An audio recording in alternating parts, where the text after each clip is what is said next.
The question is, how do you differentiate the utility of behavioral / psychotherapeutic treatments for conditions like depression versus medical treatments? Okay, so the first thing I would say is, don't underestimate the utility of medical interventions. Depression is a catastrophe. It carries with it a very high suicide rate. And it also levels people out, and it's really hard on their families. And so, and it's physiologically extraordinarily damaging. And so, if you're in a depressive state and it's severe, you can try an antidepressant. You'll know in a month if it works. If it works, well, maybe it'll help you get your life together. Like we could say, well, maybe you're depressed because your life isn't very well together. Could be. Sometimes people are depressed, their life is just, it isn't fine, because no one's life is fine. Everyone's life is a tragedy.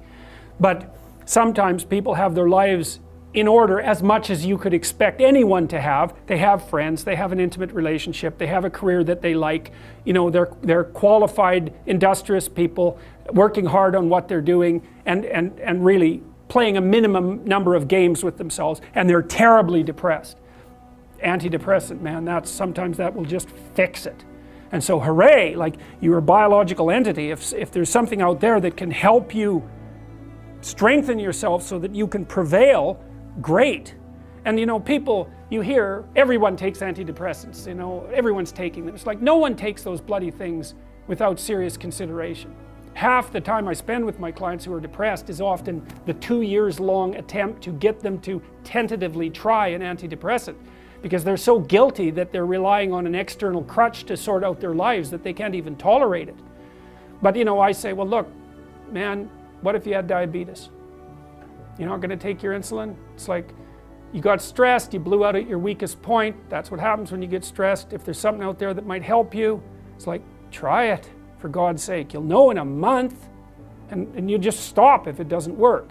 Now, having said that, you want to do a multidimensional analysis. It's like, well, do you have any friends?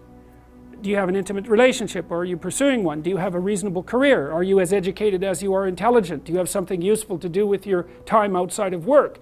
Do you have a drug or alcohol problem? Are there other behavioral issues like sleep dysregulation and lack of eating that are contributing to the pathology? You want to differentiate all of that, and wherever you can make a behavioral intervention, so much the better. But sometimes too, you're dealing with people whose lives are so wrecked that they don't even know where to start. They're different than the ones who have everything in order, say. And you say, well, try this, man, maybe you won't cut your throat in the next month, because if you're dead, it's going to be hard to work with you. And medical interventions, anything. If you're sick, you do what is necessary to get better, and you leave your pride behind if you have to. And that says nothing about the utility of the behavioral interventions. You want to hit the problem with everything you have at your disposal. But some antidepressants, especially for people whose lives are together and who are depressed, antidepressants can be absolutely miraculous. So, you know, when you hear about the clinical evidence in their favor being iffy, and that's partly because the diagnosis of depression isn't very well formulated. It's very different to have a terrible life than to be depressed. And antidepressants can only help you so much if you have a terrible life. So, yeah. You want to stay inside this little map because it's working. You want to get from point A to point B, and this is good. This indicates that you are moving forward. That's the first thing it indicates. And the second thing it indicates, which is even more important, and you'll never hear this from behavioral psychologists, is that your map is correct. So every time you move a little bit forward and something that you want happens, it says, oh, the game I'm playing is the right game. And so not only does the reward indicate progress, it indicates that the frame within which progress is being calculated is the right frame. And that's good, because it's the frame that makes things irrelevant. And you want them to stay irrelevant. So if you don't move forward and you start to question the frame, that's way worse than merely not moving forward. You get a bad exam grade. What do you think? What the hell am I doing in university anyways? It's like, probably that's not the first place you should go with that piece of information. And you think, well, why? Why is that worse? Well, as far as I can tell, your map of you as a university student is a comprehensive representation. It tells you what you should do every day. It kind of tells you where you're going in the future.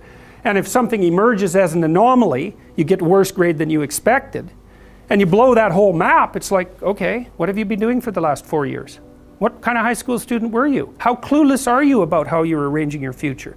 What's your identity going to be if you're not going to be a student? Where are you going to end up in 5 years? It's like, so it's like that little grade, that bad grade is like a portal through which snakes can crawl.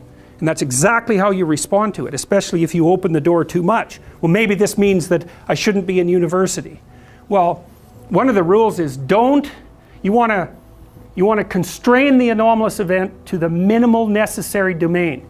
It's really, really important. You want to do that when you're arguing with your partner, which you'll do all the time. We have an argument. Well, I should never have married you. It's like, no, that's not the first response. That's a bad response. Or here's a really good one.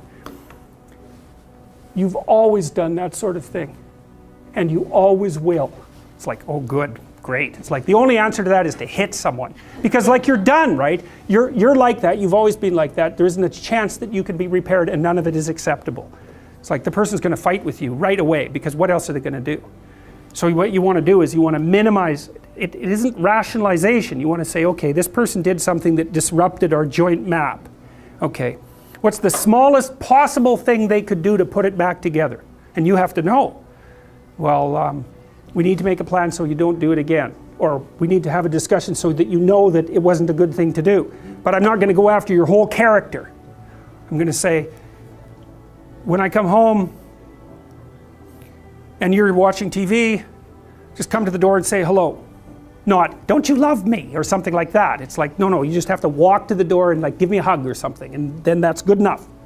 And so then the other person might be able to tolerate that much corrective information, maybe, if you're kind of nice about it, and you also understand that they're probably going to have something equally horrible to say about you in the next 15 minutes, because you're going to do something stupid.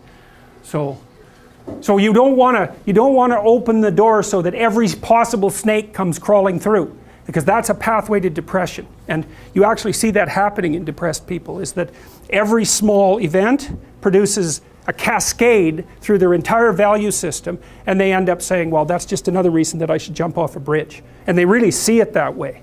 It's really awful, because they've got no defenses. It's like, well, I didn't do so well in this course. It's like I'm going to get a bad mark in the exam. I'm going to get a bad mark in the course. That's going to screw up my ability to finish my degree. I'm never going to get into the field of my choice. It's just another piece of indication that I'm useless and that life isn't worthwhile. Bang, I'm going to jump off a bridge. And if you're really depressed, it's like each of those things hits you with the certainty of truth. It's really not good. And so you want to be careful. You want to be careful about walking down that pathway when you make a mistake. You think, okay, what's the narrowest framework of interpretation within which I can understand this that will require minimal behavioral change to decrease the probability that it will happen again? It's mental hygiene, fundamentally.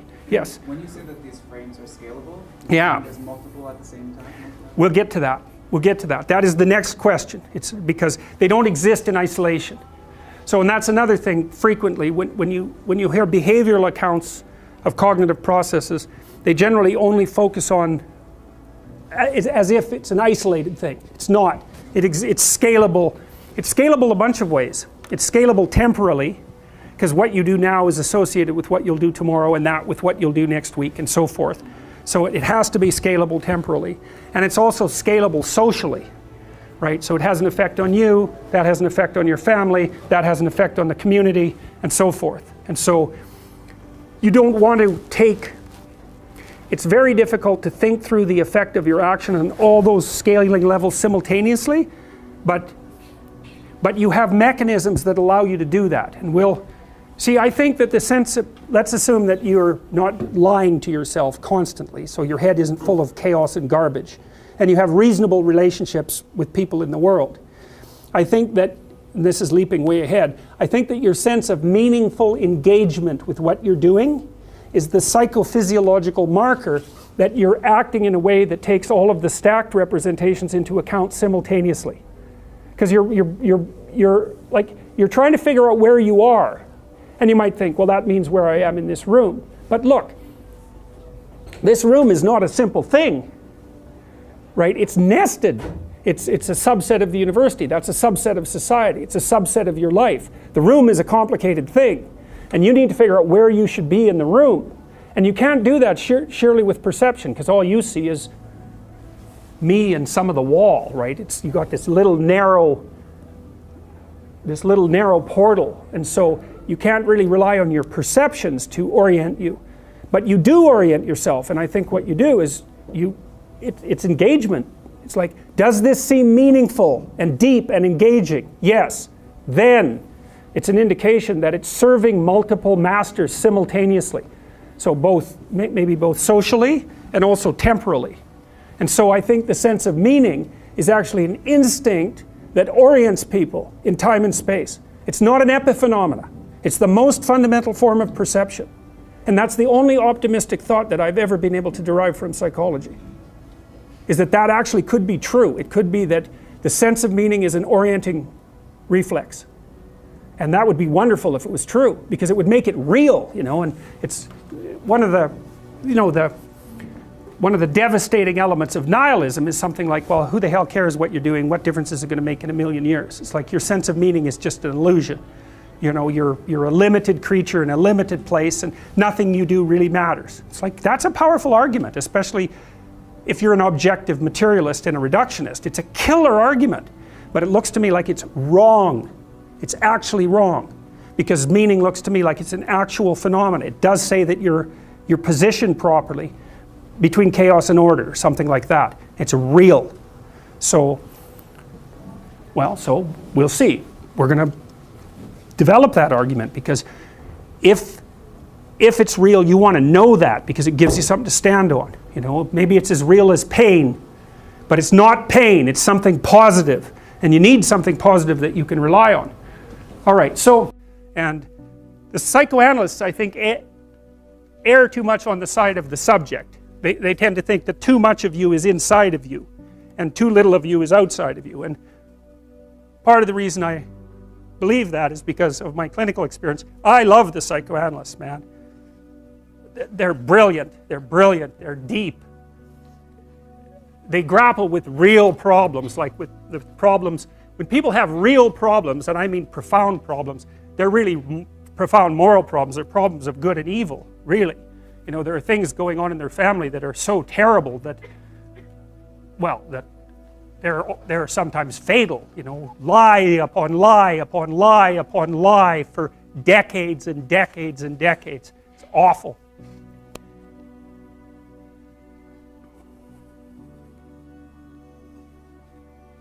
And that's not exactly inside them. It's out there in the world. And lots of the people that I see, very famous critic of psychology, I can't remember his name, but I probably will, criticize the practice of psychology quite effectively I believe in the early 60s. The Myth of Mental Illness by Thomas Szasz, S-Z-A-S-Z. It's a classic. You should read it. If you're interested in psychology, read it. It's a classic. And he basically said, most people have problems in living. They don't have psychological problems. And so I've experienced, despite my love for the psychoanalysts, very frequently what I'm doing as a therapist is helping people have a life that would work. And you can parameterize that. It's like, what do you need? How about some friends? People kind of like that. How about an intimate relationship with someone that you can trust, that maybe has a future? That'd be good. How about a career that puts you in a dominance hierarchy somewhere, so at least you've got some possibility of rising, some possibility of stabilizing yourself, and a schedule and a routine, because no one can live without a routine. You just forget that. If you guys don't have a routine, I would recommend, you get one going, because you cannot be mentally healthy without a routine. You need to pick a time to get up. Whatever time you want, but pick one and stick to it, because otherwise you dysregulate your circadian rhythms and they regulate your mood. And eat something in the morning. I've had lots of clients who've had anxiety disorders. I had one client who was literally starving. Very smart girl. There's very little that she liked. She kind of tried to subsist on half a cup of rice a day. She came to me and said, I have no energy. I come home, all I want to do is watch the same movie over and over. What, is that weird? And I thought, well, it depends on how hard you work. a little weird, but whatever. It's familiar, you're looking for comfort. So I did an analysis of her diet. It's like 3/4 of a cup of rice. It's like, you're starving. Eat something. You know, you'll feel better. So she modified her diet and all her anxiety went away and she had some energy. It's like, yeah, you gotta eat. So a schedule, that's a good thing, man. Your brain will thank you for it. It will stabilize your nervous system. With a bit of a plan, that's a good thing. You need a career, you need something productive to do with your time. You need to regulate your use of drugs and alcohol, most particularly alcohol, because that does in a lot of people. You need a family, like the family you have, your parents and all that. It'd be nice if you all got along, you could work on that. That's a good thing to work on. And then, you know, you probably need children at some point, and that's life. That's what life is. And if you're missing, you know, you may have a good reason to not be operating on one of those dimensions. It's not mandatory, but I can tell you that if you're not operating reasonably well on 4, I think I mentioned 6, if you're not operating reasonably well on at least 3 of them, there's no way you're going to be psychologically thriving. And that's more pragmatic in some sense than psychological, right? Human beings have a nature, there's things we need. And if we have them, well, that's good. And if we don't have them, well, then we feel the lack. And so behaviorists, behavioral psychologists concentrate a lot more on that sort of thing. You know, it's practical. It's like strategizing. Make a career plan. Figure out how to negotiate, because that's bloody important. Figure out how to say what you need. Figure out how to tell the truth to people. Figure out how to listen to your partner in particular, because if you listen to them, they will actually tell you what they want, and sometimes you can give it to them and maybe they'll return the favor, and if you practice that for like 15 years, well, then maybe you're constantly giving each other what you want. Well, hooray, that would be good. And then there's 2 of you under most circumstances, and it's better to have 2 brains than 1, because people think differently because of their temperament mostly. And so the negotiation is where the wisdom arises, and it's part of the transformation, the psychological transformation that's attendant on an intimate relationship, and one of the fundamental purposes of a long-term intimate relationship. So we're starting to be able to put the traits, to sort of nail the traits down to their underlying biology. And with regards to neuroticism, well, if you're high in neuroticism, you're more sensitive to anxiety, and that's regulated at least in part by the hippocampus and generated in part by the amygdala. There's another part of the brain called the periaqueductal gray that seems to be associated with the experience of pain, and pain is quite a complex phenomena. Depression is pain-like, grief is pain-like, social isolation is pain-like, disappointment is pain-like. There's anxiety components to that too. And so neuroticism seems to be something like threshold for activation in those negative emotion systems. So if you're higher in neuroticism, 1 unit of uncertainty might produce, let's say, 3 units of psychophysiological response, whereas if you're lower in neuroticism, 1 unit of uncertainty might produce 1 unit of psychophysiological response. It's hard, you know, obviously that's a simplified schemata, but there's variability, because if something unexpected or threatening happens to you, it isn't obvious how upset you should get. One answer might be, brush it off, it's nothing. Another answer might be, it's a bloody catastrophe. And often when something uncertain or threatening occurs, you don't have enough information at your disposal to make a full determination of the potential import of the circumstance, especially if it's uncertain. And so then you have to guess at how upset you should be, and where you are on the normal distribution with regards to trait neuroticism, say, that sort of determines what your guess on average is going to be. So, you know, the other, with conscientiousness, say, you might say, well, how hard should you work? Well, that's a really difficult question. If you're going to die tomorrow, and then you probably shouldn't work very hard today at all. So one thing you might say is that the degree to which you should work hard is dependent on your assumptions about the stability of the future. We actually know this to be true, because if you put people in wildly uncertain circumstances, they discount the future, which is exactly what you should do, right? It only makes sense to store up goods for future consumption if the future is likely to be very similar to the past and the present. You need a stable society for that. And conscientiousness only works in a stable society, because all you do otherwise, if you're piling up goods, which is kind of what conscientious people do, is leaving them there for the criminals to take, or waiting for the next chaotic upheaval to wipe out everything that you've stored. And so even conscientiousness is a kind of guess. Hardworking people say, well, you know, sacrifice the present for the future. That's great, as long as the future is going to be there and you can predict it. But if it's not going to be there and it's unpredictable, then the right response is take what you can take right now while the getting's good. Now, you know, obviously there are troubles with that too, and I'm speaking, you know, I'm offering rough rules of thumb, but I'm trying to provide you with some indication of how and why these difference in value structures exist, because they're applicable in different environments. You know, sometimes in a dangerous social environment, it's not obvious that being an extroverted person is a good idea, because extroverted people, they stand out, especially if they're extroverted and creative, right? Because not only are they noisy and dominant and assertive, they're also colorful and flamboyant and provocative. What happens to people is that as they move towards zero, positive feedback loops get set up so they're more likely to hit zero. And as they move away from zero, positive feedback loops get set up so that they're increasingly more likely to move away from zero. So here's an example. Let's say you're not doing too bad, so maybe you're in the middle of the normal distribution, then you lose your job. Okay, and let's say you're a conscientious person.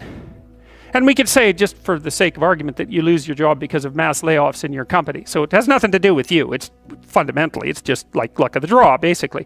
But then what happens to you? Well, if you're conscientious, you're gonna go after yourself pretty hard. So you're gonna, and especially if you're also high in neuroticism, it's gonna depress you to lose your job. And maybe you're in a situation where you just, for one reason or another, you don't have that many other opportunities. Now, maybe you should have looked for them, but maybe you're in a depressed strata of the economy, or you're geographically located somewhere that makes moving difficult, or so on and so forth, you know.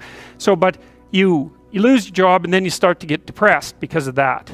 Well, then as you start to get depressed, you know, it decreases the probability that you're going to look for a job, but it also maybe starts to put stress on your family, and it also starts to decrease the probability that you're going to engage in positive social interaction. So now not only are you unemployed and suffering from economic stress, but your marriage is starting to suffer, and you're starting to isolate yourself from your friends. And then of course, as your marriage suffers and the stress builds up, then that's going to make you more depressed, and that's going to keep you even farther away from your friends, and that's going to decrease the likelihood that you're going to have enough positive emotion and enthusiasm to look for another job. And then, you know, maybe you want to add a bit of a drinking problem to that just for fun, and you can see that you can get a spiral going that's just taking you down, right? And it's all sorts of things, because lots of times people conceptualize, let's say, you know, you're an unemployed guy and you go to counseling and you get a diagnosis of depression. And the thing about a diagnosis of depression, it's sort of like the assumption is there's something gone wrong with your psychological structure. It's like if you're unemployed and you're depressed, it isn't obvious at all that the problem is in your head. You know what I mean? It isn't even obvious that it's a psychological problem. It's just a problem, and problems can take you out. And so you know, if you're unemployed and you're under economic stress and your marriage is starting to shake and you're isolating yourself from your friends and you're less likely to be motivated to go look for a job, you can sort of think about that as a depressive spiral, but you can also think of it as a conspiracy in some sense of external forces that are auguring you into the ground. And we don't tend to conceptualize psychological disorders that way, but we should, because lots of times when people are suffering from something that you could describe in psychological terminology, and depression is a very good example of that, it isn't obvious that there's something wrong with them psychologically. Often they just are in trouble. And there isn't a category in psychological diagnosis for client in serious trouble. But my experience has been almost without exception that the people that come to see me because something's gone wrong with their life, not because they have a psychological problem. Now you could say, well, their psychological inadequacies, such as they might be, are interfering with their ability to recover, or maybe even served as precursors to increase the probability of the catastrophe. And so a well-functioning personality has all the micro routines in place. That's actually something that you help people with if you're a behavioral therapist, because one of the things you assume if you're a behavioral therapist is that sometimes the reason people aren't doing things is because they don't know how. Sometimes maybe the person's depressed but potentially high functioning. They got all the damn micro routines. They're well socialized. They're just dormant. You got to get them awake again and implementing them. But sometimes you get someone in your practice, say, who's just been neglected like you cannot believe, right? The parents never paid any attention to them, or maybe just punished them every time they did something good. That's really fun. And then, they didn't make friends, and so they're really, really vague and poorly articulated. And so then what you do is you work at the bottom of the micro routines and get them to practice building up all these little attributes that they didn't build up. And one of the things you can think about in terms of character development is, so now maybe you understand something about your own personality. You might say, well, what could you do to improve your personality? And the answer is develop some of the micro routines on the other side of the personality distribution. So if you're disagreeable as hell, maybe you could start learning how to do nice things for people. And that actually works, by the way. So if you take disagreeable people who are depressed and you get them doing nice things for other people, their depression tends to lift. But then by the same token, if you're agreeable, then you should practice doing some things for yourself and being more tough-minded in your negotiations. And so you can sort of place yourself on the personality trait distribution. You're extroverted. It's like, okay, man, learn to spend some time with yourself, right? You're low in openness. Well, try reading a book that's outside of your sphere of interest now and then. If you're conscientious, well, you should probably learn how to relax occasionally, and so forth. So I think partly what you're doing as you're developing your personality is not moving the mean much, the average, where you're located, but you're extending the standard deviation so that you're a bigger bag of tricks than you were before. And I think you can practice that consciously. It's like, you're hyper-orderly. It's, well, get a dog, Dogs are messy, horrible things, It's just what you need if you're hyper-orderly, because they're going to leave hair everywhere and force you to live with it. And so, so this is sort of you, right? This is your personality. It's this collection of subroutines that you've turned into a hierarchy, and then there's something at the top of it, and that's a big question. Like, what the hell should be at the top of the hierarchy? Because that's the ultimate question of unity. And the clinicians would say, well, it's the self-actualized person, or it's the self, or something like that. That's the implicit and perhaps explicit ideal that you're aiming for. And you might say, well, does such a thing exist? And I would say, well, do you admire people? Because that's your answer, right? Do you despise people? Well, you like some people and you don't like others. You respect some people, you don't respect others. Well, you're acting out the notion that there's at least an implicit ideal. You do the same thing when you go to movies. You know who the hero is, you know who the bad guy is. You're acting out the proposition that there's some sort of value hierarchy and there's some sort of manifestation of it that's coherent across time. So you appear to believe that, and you are driven at least to some degree by your own inner ideals. And so you tend to answer the question, is that real, with an affirmative? And if you don't, there's catastrophic consequences. Nietzsche and the existentialists were very good at detailing that. It's like, you let your value hierarchy disintegrate, well, then what? Well, part of it is nihilistic chaos. That's not so much fun. And then there's the alignment of nihilistic chaos with the intrinsic desire that someone will come along and tell you what to do. Right, so what happens is if you let this devolve, you end up with nihilistic chaos, or the demand for the tyrant to come forward. And we've had that happen lots of times, and it doesn't seem to have gone that well. So, all right, well, so what happens when you lay out these little routines in the world at different levels of analysis? Well, this is how your emotions function, broadly speaking. You're aiming at something. And this is an oversimplification, which is why I want to show you this, right? When I show you this, assume that it's made out of that, right? It's just a schematic oversimplification, because even if, let's say that I'm trying to do something as simple as walking towards the door, that the action of walking towards the door is predicated on the existence of all the subroutines that enable me to propel my body across time and space, and that took a lot of internal organization to get that right. It's automatized now, and so you can treat it like it's invisible, but implicit in any one of these structures is this entire structure. And you actually see this in therapy very frequently too. Okay, one of the things that I've figured out over the last years is this is a good proposition. So, it's pretty self-evident that life has got its rat's nest of miseries, and that's for sure. And maybe you could even make a categorical statement that life is mostly a rat's nest of misery. And you can make a pretty powerful argument for that. But then there's a counter question, which is, well, what if you tried not to make it any more miserable than it had to be, right? Then what would it be like? And my suspicions is that a lot of that misery, I would suspect that most of that misery would go away, because it's the unnecessary misery that really brings you down. It's like, well, if someone has cancer, it's like, that sucks. But it's not like you can say, if only we had done this differently, then that wouldn't have happened. But when someone's out like torturing you in a malevolent way, or maybe you're doing the same, you can always ask yourself, well, is this really necessary? Is this just like a useless add-on to the miseries of life? That's what disheartens people. And so even in your own life, if you aren't suffering from self-imposed misery, and you're only suffering from inescapable misery, maybe you could handle that, and you could survive, you could bear it, and even maybe without becoming irredeemably corrupt. And so the goal would be, well, yeah, life is a rat's nest of miseries, and maybe it has no ultimate meaning. We could say that if we're feeling particularly pessimistic, but it still leaves one question open, which is, if you didn't do everything you could to make it worse, how good could you make it be? And the least answer is, well, it could be tragedy, but maybe not hell. And I think that's right. I really believe that. That's the most pessimistic, proper statement. The worst case outcome, in the worst of all possible worlds, is that your life could be tragic, but not hell. And that's a lot better than hell, right? And you think, I could give you an example of the difference. You're at your mother's deathbed. Well, that's tragedy. Here's another scenario. You're at your mother's deathbed, and you and all your idiot siblings are arguing. Well, that's the difference between tragedy and hell. And you might be able to tolerate the first circumstance, and maybe it would even bring you closer together with your family members. The second one, no one can bear that. You walk away from a situation like that sick of yourself and sick of everything else too.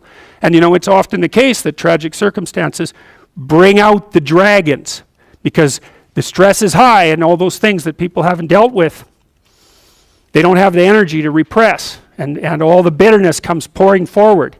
It's like, seriously, man. So that's actually it's a rough lesson, but it's a good hallmark for figuring out whether or not you've got yourself adjusted properly, and in relationship to your siblings. It's like, if you were all gathered around the bed of someone close who was dying, could you manage it? And if the answer is no, it's like, well, put your life together, because it's going to happen. And you should be the person who's there that can do it, and do it properly. And then maybe you'd find that it isn't the sort of thing that will undermine your faith in life itself. And I've seen both of those situations, ugly situations, murderously ugly situations, and then they're opposite, where people have had terrible things happen to them as a family, and they pull together and they rebuild their damn ship and they sail away. And so that seems to me to be a lot better. That makes you Noah when the flood comes, right? Well, okay, so the same thing. The question emerges, well, who are you? Well, you could say, you're this plan. That's how people usually identify. Maybe they have no plan at all and they're just in chaos, right? That's like being in the belly of the beast. They're nihilistic in chaos. They have no plan. They're just chaos itself. And that's a very dreadful situation for people to be in. Or maybe they conjure together a plan. That's their identity. It's kind of fragile and they're holding on to that with everything they've got. It's their little stick of wood that they're floating in the ocean, clinging to. And so they're identifying really hard with that plan. That's what happens when you're an ideologue, is that you're identifying really hard with that plan. The problem is something comes up to confront it. Well, how do you act? Well, you can't let go of the plan because you drown. Then you cling to it rigidly. Well, that's no good, because then you can't learn anything. And then if that's you're a totalitarian, you're not going to learn anything. You're going to end up in something that's close enough to hell so that you won't know the difference, and you might drag everyone along with you. And that's happened plenty of times, right? It's the whole story of the 20th century. It happened over and over and over. And it happens in people's states. It happens in their business organizations. It happens in their cities. It happens in their provinces. it happens in their states, and it happens in their psyches, all at the same time. You can't blame the manifestation of that sort of thing on any of those one levels. It happens when a society goes down that way, it goes down everywhere at the same time. It's not the totalitarians at the top and all the happy people striving to be free at the bottom. It's not that at all. It's totalitarianism at every single level of the hierarchy, including the psychological. And so you don't want to be the thing, you don't want to be in chaos, that's for sure, but you don't want to be the thing that clings so desperately to the raft that you can't let go when someone comes to rescue you, right? You don't want to be that. So then you think, well, exactly what are you? You're not the chaos, you're not the plan. Maybe you're the thing that confronts the obstacle. And I would say that's the categorical lesson of psychology insofar as it has to do with personal transformation. Because that's what you always teach people in psychotherapy. I don't care what sort of psychotherapist you are. You're always teaching them the same thing. You're the thing that can, you're not the plan. You're the thing that can confront the obstacle to the plan. And then when you know even further that the obstacle is not only an obstacle but opportunity itself, well then your whole view of the world can change, because you might think, well, I've got this plan, something came up to object to it. It's like, it's possible that the thing that's objecting has something to teach you that will take you to the place where you develop an even better plan. And it's a nice framework to use. It's like, are you so sure that this is a problem? Is that the only way that you can look at it? Or is it an opportunity? I mean, I'm not trying to be, naively optimistic. There are some things that's pretty hard to extract gold from some dragons, and maybe the death of a family member is a good example of that. But even in a situation like that, I can tell you that it's an opportunity for maturation, that's for sure. And the thing is, you might say, well, it's pretty miserable to be digging for gold when someone's falling into the grave. Well, if they really love you, first of all, that's what they'll want you to do. And second, you're going to make their death a lot more palatable experience for them if you're someone who can be in the room and be helpful instead of be, quivering in the corner and feeling that the entire world is collapsing in on you. I mean, that's another. You want to be the useful person at the funeral. How's that for a goal? That's a good goal, man.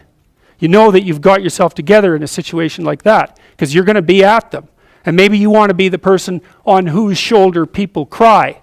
That'd be a good goal. And it's kind of, I don't like being naively optimistic, so when I tell you to get your life together, I'm not going to say roses and sunshine. It's like, that's pablum for fools. But it really is something to be the reliable person at a funeral. There's this idea in Jungian psychology called the circumambulation. And Jung had this idea that you had a potential future self, which would be in potential everything that you could be. And that it manifests itself moment to moment in your present life by making you interested in things. And the things that you're interested in are the things that would guide you along the path that would lead you to maximal development. Now, it sounds like a metaphysical idea or a mystical idea even, but it's not. It's not. It's a really profoundly biological idea. The idea is something like, well, you're set up so that you're automatically interested in those things that would fully expand you as a well-adapted creature. Well, there's nothing radical about that idea. What else could possibly be the case? Unless there's something fundamentally flawed about you, that is what the situation would be. It's kind of interesting to think about how that would be manifest moment to moment, but the idea is something like, well, your interest is captured by those things that lead you down the path of development. Well, that better be the case. Okay, so that's fine. And so there's some utility in pursuing those things that you're interested in. That's the call to adventure, let's say. And the call to adventure takes you all sorts of places. Now, the problem with the call to adventure is, like, what the hell do you know? You might be interested in things that are kind of warped and bent. And often it's the case that when new parts of people manifest themselves and grip their interests, say, they do it very badly and shoddily. And so you stumble around like an idiot when you try to do something new. That's why the fool is the precursor to the savior from the symbolic perspectives, because you have to be a fool before you can be a master. And if you're not willing to be a fool, then you can't be a master. So you're going to, it's an error-ridden process. And that's also laid out in the Old Testament stories, because the first thing that happens to all these patriarchal figures when God kicks them out of their father's house when they're like 84 is that they they run into all sorts of trouble, and some of it's social, and some of it's natural, and some of it's a consequence of their own moral inadequacy. So they're fools. But the thing that's so interesting is that despite the fact that they're fools, they're still supposed to go on the adventure, and that they're capable of learning enough as a consequence of moving forward on the adventure so that they straighten themselves out across time. And so it's something like this. So this circumambulation that Jung talked about was this continual, we'll return to this continual circling in some sense of who you could be. You might notice, for example, that there are themes in your life. You know, when you go back across your experiences, you see you kind of have your typical experience that sort of repeats itself. And there might be variation on it, like a musical theme, but it's like you're circling yourself and getting closer to yourself as you move across time. That's the circumambulation. Now, you remember that for a sec, because we'll go back to it. Okay, so imagine that something glimmers before you. It's an interest that's dawning, and you decide, well, first of all, you're paralyzed. You think, well, how do I know if I should pursue that? It's probably a stupid idea. And the proper response to that is, you're right, it probably is a stupid idea, because almost all ideas are stupid. And so the probability that as you move forward on your adventure that you're going to get it right the first time is zero. It's just not going to happen. And so then you might think, well, maybe I'll just wait around until I get the right idea, and which people do, right? So they're like 40-year-old, 13-year-olds, which is not a good idea. And so they wait around until it's waiting for Godot, until they finally got it right. But the problem is you're too stupid to know when you've got it right. So waiting around isn't going to help, because even if the perfect opportunity manifested itself to you in your incomplete form, the probability that you would recognize it as the perfect opportunity is zero. You might even think it's the worst possible idea that you've ever heard of anywhere. Highly likely. Highly likely. So you have, Nietzsche called that a will to stupidity, which I really liked. So, because he thought of stupidity as being, you know, you have to take it into account fundamentally and work with it. And so you can take these tentative steps on your pathway to destiny, and you can assume that you're going to do it badly. And that's really useful, because you don't have to beat yourself up. It's pretty easy to do it badly. But the thing is, it's way better to do it badly than not to do it at all. And that's the continual message that echoes through these historical stories in Genesis. It's like, these are flawed people. They should have got the hell out of their house way before they did. And they go out and they stumble around in tyranny and famine and self-betrayal and violence. But it's a hell of a lot better than just rotting away at home. And that's great. So that's good. And so why is that? Well, okay, so you start your path and you think that you're heading, you know, towards your star. And so you go in that direction. And then, because you're here, the world looks a particular way, but then when you move here, the world looks different, and you're different as a consequence of having made that voyage. And so what that means is that now that thing that glimmers in front of you is going to have shifted its location, because you weren't very good at specifying it to begin with, and now that you're a little sharper and more focused than you were, it's going to reveal itself with more accuracy to you. And so then you have to take it's almost like a 180-degree reversal. But it isn't, because, you know, you've gone this far, and that's a long ways to get that far. But that's a lot farther than you would be if you just stayed where you were, waiting. And so it doesn't matter that you overshoot continually, because as you overshoot, even if you don't learn what you should have done, you're going to continually learn what you shouldn't keep doing. And if you learn enough about what you shouldn't keep doing, then that's tantamount at some point to learning at the same time what you should be doing. So it's okay. So it's like this. Now, what's cool about it, though, I think, is that as you progress, the degree of overshooting starts to decline, right? And that we know that there's nothing hypothetical about that. As you learn a new skill, like even to play a song on the piano, for example, you overshoot madly. You're making all sorts of mistakes to begin with, and then the mistakes, they disappear. There's a great TED talk, I think it was, about this guy set up a really advanced computational recording system in his home and recorded every single utterance his young child made while learning to speak. And then he put together the child's attempts to say certain phonemes and put them in a list, and you can hear the child deviating madly to begin with, and then after hundreds and hundreds of repetitions, just zeroing right in on the exact phoneme. So, you know, you might not know this, but when kids babble, because they start babbling when they're quite young, they babble every human phoneme, including all sorts of phonemes that adults can't say. And then they die into their language, so that after they learn, say, English, then there's all sorts of phonemes they can no longer hear or pronounce. But to begin with, it's all there, which is really quite interesting. But so as they learn a particular language, they zero in on the proper way to pronounce that, and their errors minimize. And every time you learn something, that's how it is. And that's really useful to know too, because it means that it's okay to wander around stupidly before you fix your destination. Now you see that echoed in Exodus, right? Because what happens is that the Egyptians, or the Hebrews, escape a tyranny, which is kind of whatever you do personally and psychologically when you escape from your previous set of stupidly held and ignorant and stubborn axioms. It's like, away from that tyranny. It's like, great, I freed myself from that. Well, then what?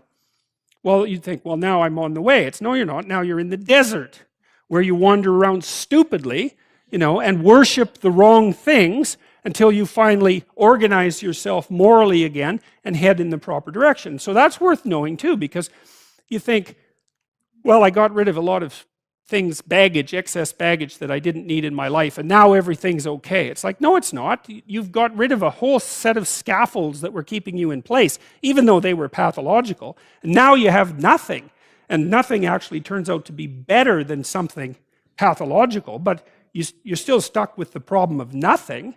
And that's, well, that's exactly why Exodus is structured the way that it is. It's that you escape from a tyranny. It's, hooray, we're no longer slaves. Yeah, well, now you're nihilistic and lost. It's not necessarily an improvement. But it is see, it's also useful to know that, because you can also be deluded into the idea that, imagine that you're trying to become enlightened, which might mean to turn all those parts of you on that could be turned on. You think, well, that's just a linear pathway uphill. You know, it's just from one success to another. No, it's not. It's like, here you are, and you're not doing too badly, and the first step is a complete bloody catastrophe. It's worse. And then maybe you can pull yourself together, and you hit a new plateau, and then that crumbles and shakes, and bang, it's worse again. And so, because part of the reason that people don't become enlightened is because it's punctuated by intermittent deserts, essentially, by intermittent catastrophes. And if you don't know that, well, then you're basically screwed, because you go ahead on your movement forward and you collapse, and you think, well, that didn't work, I collapsed. It's like, no, that's par for the course. It's not indication that you failed, it's just indication that it's really hard. And that when you learn something, you also unlearn something. And the thing you unlearned is probably useful, and unlearning it actually is painful. You know, let's say if you have to get out of a bad relationship. It's like there isn't any relationship that's 100% bad. And so when you jump out of it, well, maybe you're in better shape, but you're still lonesome and disoriented, and you don't know what your past was, and you don't know what your present is, and you don't know what your future is. That's why people stay with the devil they know, instead of, you know, looking for the devil they don't know. So anyways, the fact that you're full of faults doesn't mean you have to stop. And thank God for that. That's a really useful thing. And the fact that you're full of faults doesn't mean that you can't learn. And so you can posit an ideal, and you're going to be wrong about it, but it doesn't matter, because what you're right about is positing the ideal and moving towards it. If the actual ideal isn't conceptualized perfectly, well, first, surprise, surprise, because like, what are you going to do that's perfect? So it doesn't matter that it's imperfect. It just matters that you do it and that you move forward. So that's really positive news as far as I'm concerned, because you can actually do that, right? You can do it badly. Anyone can do that. So that's useful. Okay, so like if you were an efficient person, you would have just done that. But you're not. But who cares? You know, you still end up in the same place. And maybe the trip is even more interesting. Who knows? Probably too interesting.